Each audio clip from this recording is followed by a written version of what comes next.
Hi friends, எல்லாருக்கும் வணக்கம்.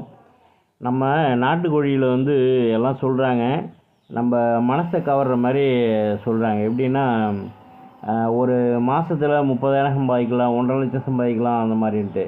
இப்போ நம்ம பண்ணையில் 100 கோழி இருக்குங்க. 100 கோழியில் ஒரு நாளைக்கு 8 முட்டை 10 முட்டை தான் கிடைக்கும். அதே சம்டைம் 6 கூட கிடைக்கும், 5 கூட கிடைக்கும். ஏன்னு கேட்டிங்கன்னா, முட்டை விடுறது ஒரு 10 முட்டை 12 முட்டை வரையும் அதிகபட்சமாக விடும். அதுக்கப்புறம் அது அடையில் போய் விழுந்துடும். திரும்ப அது அடையிலேருந்து வெளியே எழுந்துச்சி வர்றதுக்கு ஒரு மாதத்துக்கு மேலே ஆகும். இப்போ அதே மாதிரி நம்ம ரொட்டீன் லைஃப்பில் உங்களுக்கு ஒரு நாளைக்கு ஆவரேஜாக அந்த 10 முட்டை வச்சுக்கோங்க. நீங்கள் எப்படி முட்டையை விற்க முடியாது, குஞ்சு விற்க முடியாது, எப்படி உங்களுக்கு 30,000 1,00,000லாம் கிடைக்கும்? அது நீங்கள் 2,000 கோழி 3,000 கோழி அந்தமாரி கொண்டு போனால் தான் ஒரு நாளைக்கு 50 முட்டை 40 முட்டைன்னு கிடைக்கும்போது ஒரு 50,000 1,00,000 வரையும் ஏர்ன் பண்ணலாம். ஆனால் அந்த அளவுக்குலாம் நம்ம கொண்டு போகணுன்னா மிகப்பெரிய ப்ராசஸ் அது.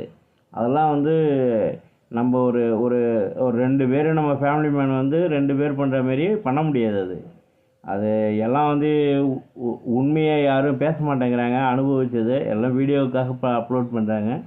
நீங்கள் வேணால் ப்ராக்டிக்கலாக திங்க் பண்ணி பாருங்கள். நான் சொல்கிறது எப்படி என்ன அப்படின்ட்டு நீங்கள் வேணால் ப்ராக்டிக்கலாக திங்க் பண்ணி பாருங்கள்.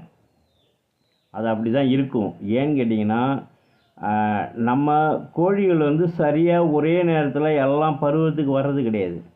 அந்த ஒன்று ஒரு ஒரு ஸ்டேஜில் தான் பருவத்துக்கு வரும். இப்போ ஒரே நேரத்தில் குஞ்சு பறிச்சதாக தான் இருக்கும். ஆனால் ஒரே நேரத்தில் அது பருவத்துக்கு வர்றதில்ல. காரணம் என்னென்னா, இப்போ நம்ம குழந்தை பிறக்கிறது எல்லாத்துக்கும் எல்லா குழந்தைகளுக்கும் ஒரே மாதிரி கிரக அமைப்பு வர்றது இல்லையா? அதே மாதிரி தான் இதுலேயும். ஓகே, இதை பார்த்து நீங்கள் புதுசாக ஆரம்பிக்கிறவங்க ரொம்ப கேர்ஃபுல்லாக ஆரம்பிக்கணும். அனுபவம் இல்லாமல் பண்ணாதீங்க. ஓகே, இது பிடிச்சிருந்துன்னா லைக் பண்ணுங்கள், சப்ஸ்கிரைப் பண்ணுங்கள். Okay, bye, thank you, see you, bye bye.